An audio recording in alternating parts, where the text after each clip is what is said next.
Your cool solutions start before you even leave the house. Be sure you pack a cooler with enough to drink to get you through the entire day. Heading into work, not only do I pre-trip my truck before I take off in the mornings, but on my way in, I pre-trip my body with water. There should be plenty of ice available at the center. If not, be sure you notify a supervisor. DJ's arriving at work prepared for the day with his cooler packed and eating a healthy snack to get the morning started.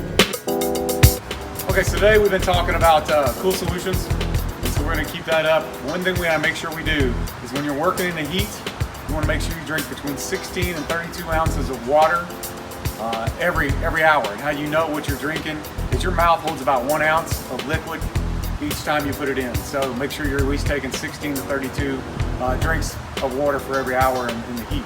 Another thing we want to make sure we do is, of course, avoid any alcohol. We can't have that, number one. But number two, avoid any caffeine as well.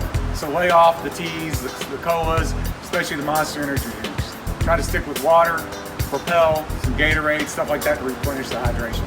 Also, you got to remember appropriate clothing. You can wear undershirt. It helps pull the sweat away from your body and keep your body cool and dry. Sweat towels, dip them in water, wring them out, wrap them around your neck. Sunglasses, to help keep your body cool. You can always go to a shady place to punish your body and mind. When you're out delivering, you'll have many options on where to take a break. But one thing you might choose to do is to sit inside an air-conditioned restaurant while your brain and body recharges.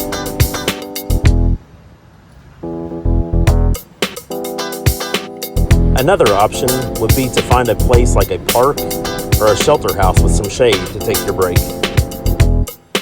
You'll want to avoid things like greasy fast food and soda, and instead opt for things like fresh fruit and vegetables when it's hot outside.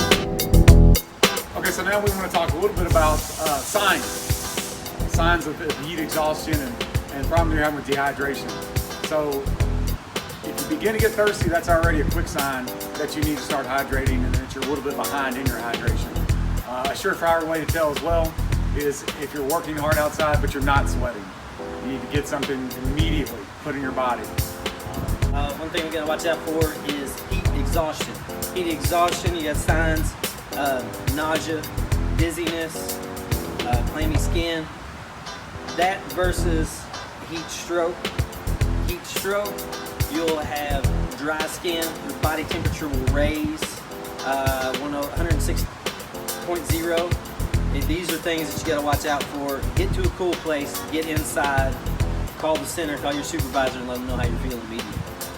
And then another surefire way of knowing whether or not you're dehydrated or not visually is your urine.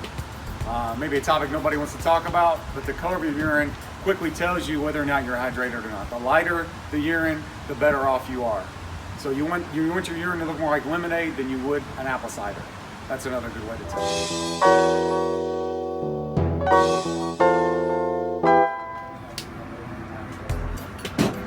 Punching out after a long hot day, ice cold beer sure does sound good.